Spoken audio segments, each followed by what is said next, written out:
పై ఆఫీసర్లు నీకు శిక్షాకాలం తగ్గించారు. వాడు చేసిన మోసానికి నా కుటుంబమే చెల్లాచెదురైపోయింది కదరా. డబ్బు కాసుపడ్డావా? ఎవరిచ్చారు? అశోక్.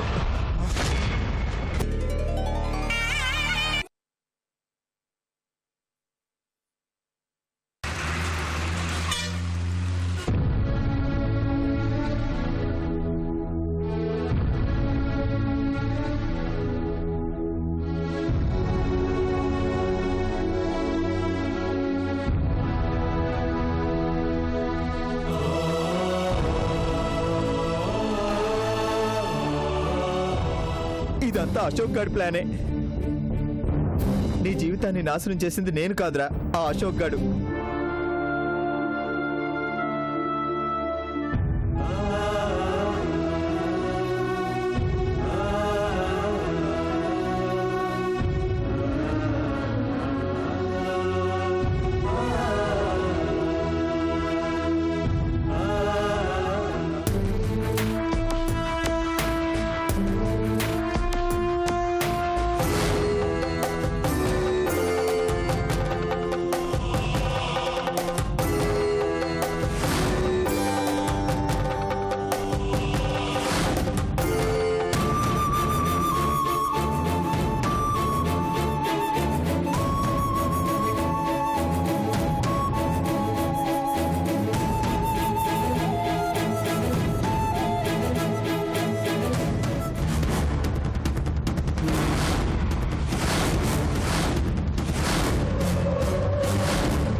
Good morning sir.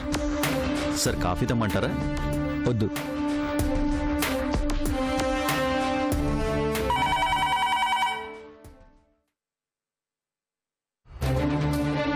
ఎవడు వాడు? వదిలేయాలో వద్దు వాడు చెప్తే మనం చేయాలంట. నోరు మూసుకొని వాడి పని వాడిని చేసుకోమను. తాగి ఆడపిల్లల్ని హెరాస్ చేస్తున్న వాడికి వీడి రికమెండేషన్ ఏంటంట? మళ్ళీ కాల్ చేస్తే వాడిని వదిలేసి వాడికి బదులు వీడిని లోపలేస్తానని చెప్పు. కొంచెం డబ్బు అధికారం ఉంటే చాలు ఏదైనా చేయగలం అనుకుంటారు ఇడియట్స్.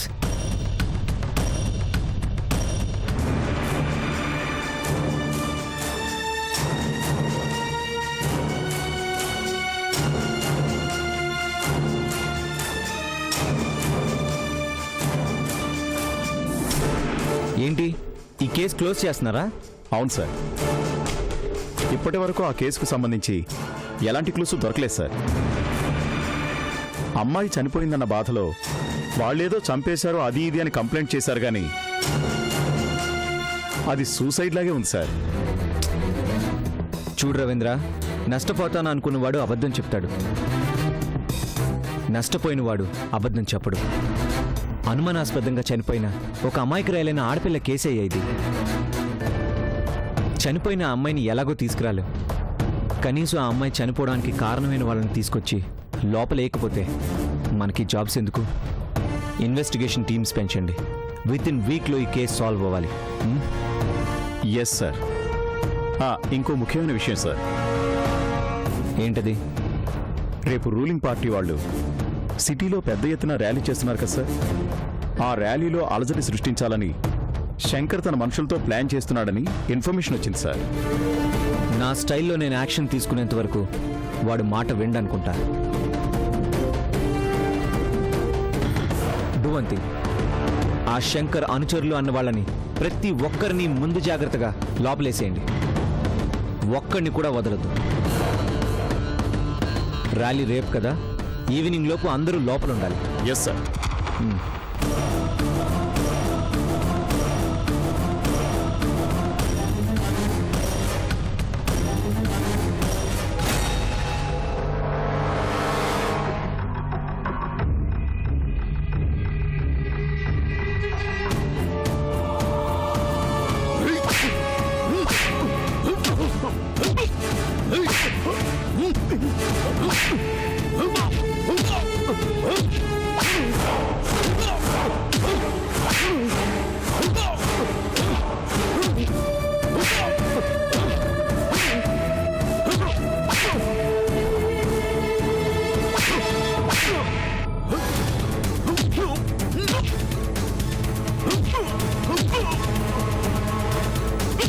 ఆపరా.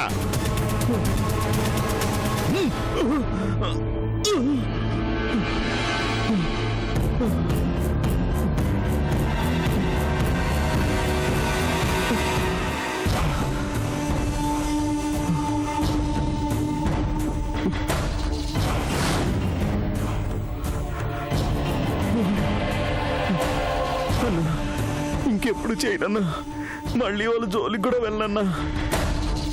నీ వ్యాపారం నువ్వు చేసుకో, అడ్డురాను. అలా అని అమాయకుల మీద నీ ప్రతాపం చూపిస్తే మళ్ళీ ఈ శంకర్ని చూసే అవకాశం నీకుండదు. రాళ్లు కట్టి హుస్సేన్ సాగర్లో నిమజ్జనం చేస్తాను.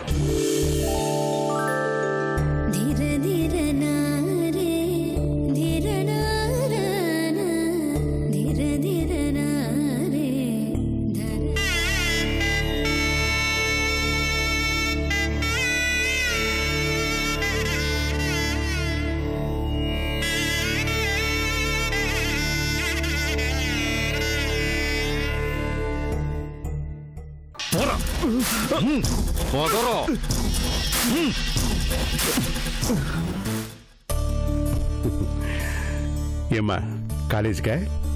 అవునన్నయ్య, కాలేజీకే. అన్నయ్య, ఏంటిది? నీకెన్నిసార్లు చెప్పాను ఈ పనులు మానుకోమని? మానేద్దామంటే ఈ మనుషులు మాననీయటం లేదమ్మా. ఒకరు మాననిచ్చేదేంటి? మానేయాలని మనం అనుకోవాలి గాని. వేటకి అలవాటు పడ్డాక వేటాడుతూనే ఉండాలమ్మా. వేట మానేసిందే అని తెలిస్తే జింకలు కూడా పులిని పొడిచి పొడిచి చంపుతాయమ్మా. మాటలు మాత్రం చెప్తావు. ఏం బాబాయ్, నువ్వన్నా చెప్పొచ్చుగా. ఈ ఇంటిని పసుపు నీళ్లతో పండకి ఒక్కసారి కడిగితే నెత్తుటితో రోజు కడుగుతున్నారు. ఒకసారి కత్తి విసరడం మొదలెట్టాక ఆపితే అది మన ప్రాణాలకే ప్రమాదం అమ్మా. మా అమ్మ నాన్న మమ్మల్ని అనాథల్ని చేసిపోయాక ఆ రోజు నువ్వు చేరదీయకపోయింటే ఈరోజు మేము ఎక్కడుండేవాళ్ళము?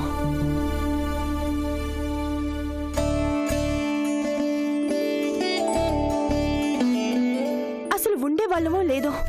మనకేమీ కాదులేమ్మా. కాదు, ఏదో ఒక రోజు నాకేదన్నా జరిగేదాకా నువ్వింతే. నీకేదన్నా జరగాలంటే అంతకు నిమిషం ముందు నా ప్రాణం పోయి ఉండాలమ్మా.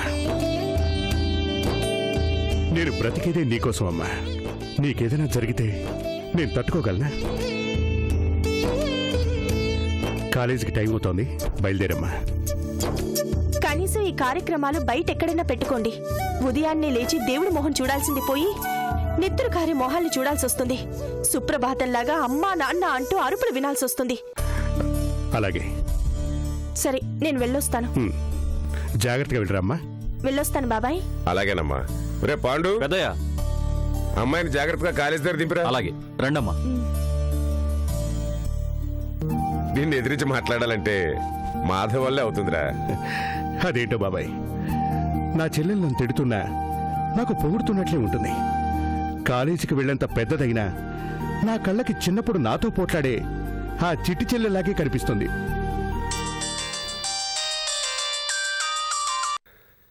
హలో, ఏంట్రా నువ్వు చెప్పేది? ఎప్పుడు జరిగింది?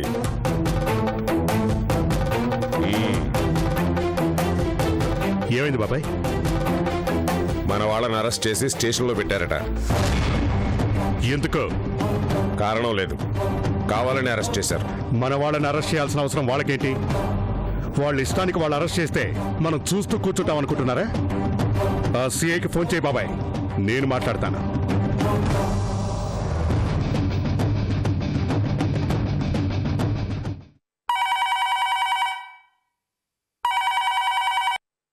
రింగ్ అవుతుంది.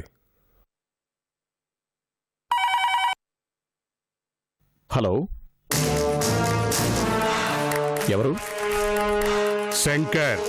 ఏంటి? ఏంటి మా వాళ్ళని అరెస్ట్ చేశారంటే? అరెస్ట్ చేయమని ఆర్డర్స్ వచ్చాయి, తప్పలేదు. కారణం ఏంటి అని అడుగుతున్నాను. సంఘ విద్రోహ చర్యలకు పాల్పడుతున్నారన్న అనుమానంతో అరెస్ట్ చేశాం. ఎవరు చెప్పారా అని? అవన్నీ నాకు తెలియదు శంకర్. ఏసీపీ గారు ఆర్డర్స్ ఇచ్చారు, అరెస్ట్ చేశాం, అంతే. మర్యాదగా మా వాళ్ళని వదిలేస్తే బాగుంటుంది. ఈ విషయంలో నేను చేయగలిగింది ఏమీ లేదు. ఏదన్నా మాట్లాడాలనుకుంటే ఏసీపీ గారితో మాట్లాడండి.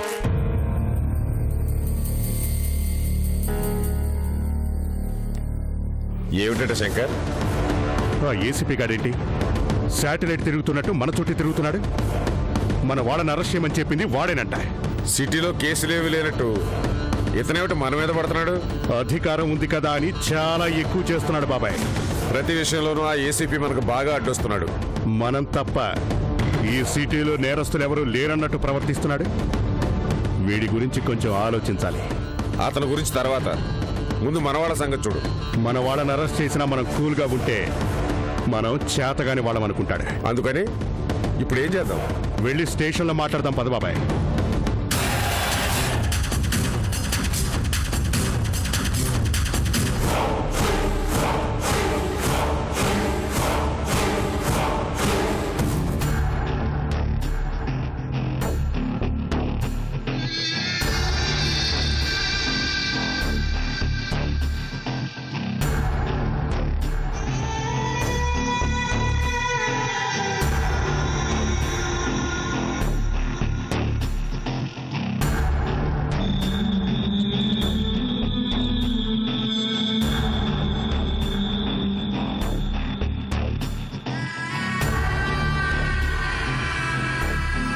యాపిల్ తింటే ఒంటికి నెత్తురు పట్టుద్ది అంటారు, నిజమేనంటావురా? నిజమేనన్నా. తమ్ముడికి ఒంట్లో నెత్తురే కాదురా, ఓ సినిమా వాళ్ళుంటారే, అలా దగదగలాడిపోవాలా. వాళ్ళు రంగేసుకుంటారన్నా. అప్పుడు తమ్ముడికి కూడా ఆరంగేద్దాం. వాళ్ళకన్నా ఓ గిన్నెడు ఎక్కువనే పోయండి. చిన్నప్పటి నుంచి ఈ దంతాలు తిరిగి మనం ఎట్లాగో మెడలో బోటేసుకున్నట్టు రౌడీలాగానే కనిపిస్తాం. కానీ తమ్ముడు అట్లా కాదురా, మిసమిసలాడుతా కనిపించాలా. ఆ రంగేదో కనుక్కొని ఓ 4 బస్తాలు తెప్పించు. అట్టాగే అన్న, నువ్వు మాట్లాడుకోరా, నేను కోసుకుంటాను. అబ్బా,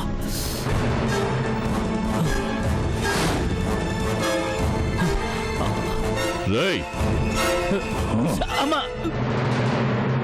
కొత్తి వాడడం తెలిసినప్పుడు ఎలా ఇవ్వాలో తెలీదంట్రా నీకో? నా తమ్ముడి రక్తం కళ్ళు చూస్తావా? నీ యబ్బ. ఏయ్, ఓ!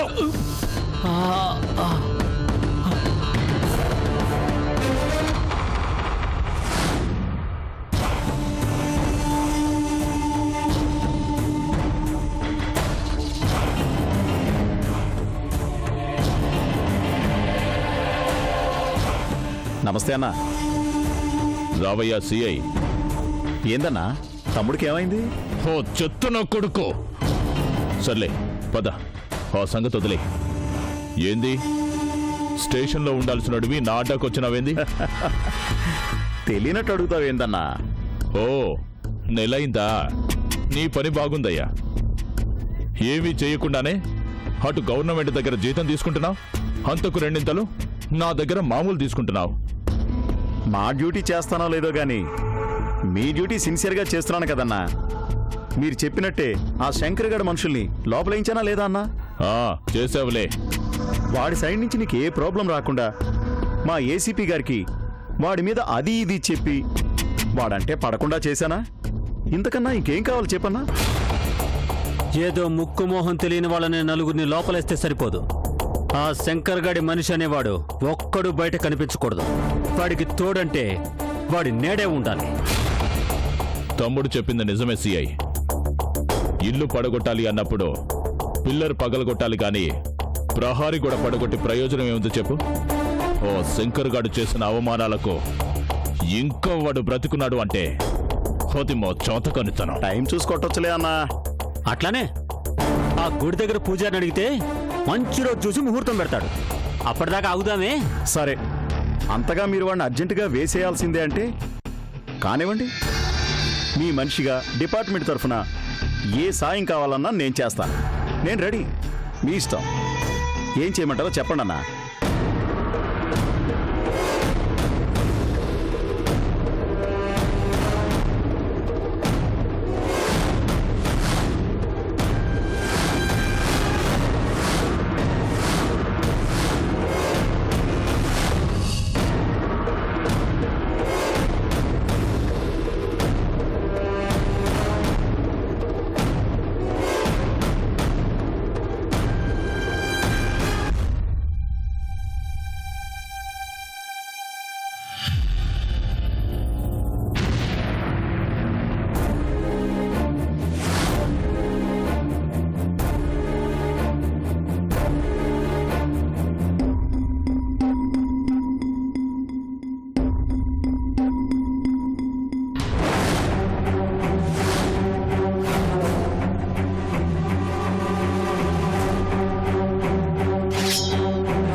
లేదు మమ్మీ, ఖచ్చితంగా వస్తాము. అదేమీ ఉండదు.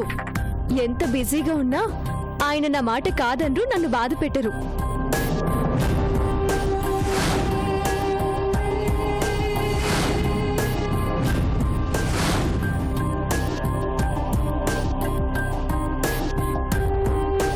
వచ్చేసరికి అందరూ ఇంట్లో ఉండాలి. ఏ ఒక్కరు లేకపోయినా నేను తిరిగి వచ్చేస్తాను, సరేనా? ఇంకేముంది మమ్మీ, నువ్వే చెప్పాలి.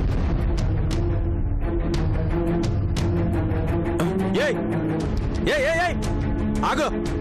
ఎవరయ్యా నువ్వు? ఏదో నీ బంధువుల ఇంట్లోకి వెళ్ళినట్టు అలా వెళ్ళిపోతున్నావు. నీకు అనవసరం. తప్పుకో. ఏంటి తప్పుకోవాలా? నన్ను ఇక్కడ పెట్టింది తప్పుకోవడానికి కాదు. అసలు ఇది ఎవరిలో తెలుసా? ఏసీపీ అశోక్ గారిది. వాడి కోసమే వచ్చాను. వాడా?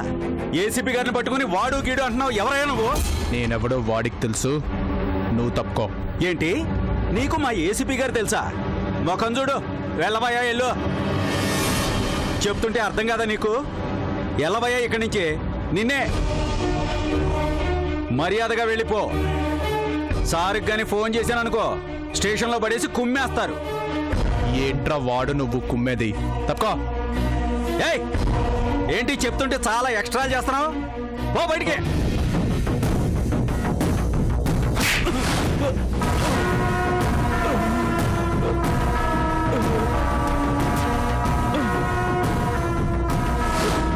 అపాయింట్మెంట్ ఉంటేనే లోపలికి పంపించమని ఏసీపీ గారు ఆర్డర్ సార్. Please sir. వాడి అపాయింట్మెంట్ నేను తీసుకునేదేంటి? వాడికి అపాయింట్మెంట్ ఇచ్చి పంపించాలనే నేను వచ్చాను. నువ్వు తప్పుకో. సార్ మీకు పుణ్యం ఉంటుంది సార్. అన్యాయంగా నా ఉద్యోగం పోతుంది సార్. లోపల మేడం గారు ఒక్కరే ఉన్నారు సార్. పర్మిషన్ లేకుండా లోపలికి పంపిస్తే సార్ నన్ను పనిలోంచి తీసేస్తారు సార్. అంతగా మీకు ఏసీపీ గారు తెలుసుంటే ఫోన్ చేసి ఒక్క మాట చెప్పించండి సార్. Please sir.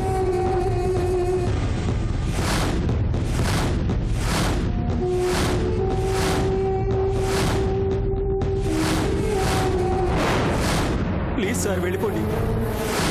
లేదంటే సార్ ఉన్నప్పుడు రండి సార్. పిల్లలు గలవండి. నా పొట్ట కొట్టకండి సార్. సరే మమ్మీ, ఉంటాను. ఆయన రాగానే కాల్ చేస్తాను. బాయ్.